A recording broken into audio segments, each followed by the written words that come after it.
Yo, Rick, Todd, you guys seen this? Netflix just bought Warner Bros.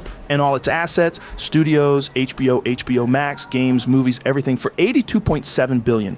Man, that is insane! They just merged streaming titan with one of the biggest legacy studios in history. Franchises like Harry Potter, the DC Comics universe, Game of Thrones, and tons more. Now, all under Netflix's banner. Dude, that's wild! But it's also terrifying.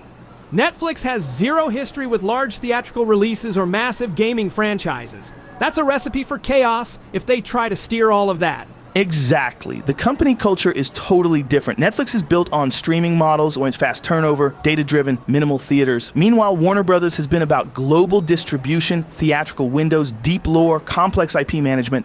It feels like putting a rocket engine on a horse-drawn carriage and expecting it to outrun a Tesla. Possible, but the ride will be rough. I'm worried for properties like Mortal Kombat, WB Games' old catalog, and every legacy franchise that relies on thoughtful long-term care. Totally. And it's not just games. Theatrical movies are on the chopping block too. Theater owners are already panicking.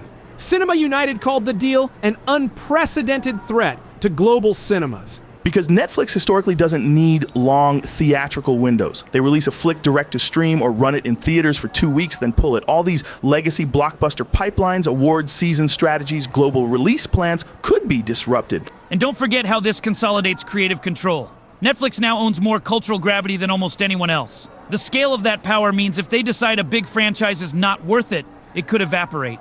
But maybe there's a silver lining. With Netflix's resources and global reach, some niche or underappreciated IP could get revived. Streaming gives them flexibility. They might dust off forgotten gems. Could be, but I'm more skeptical. When you trade legacy studio DNA for algorithm-driven quantity, artistry tends to take a back seat. At the end of the day, this is a seismic shift. Hollywood's power structure just changed, and not everyone will survive the collapse. The next few years are going to be messy. For fans, for creators, for theaters, for games, buckle up.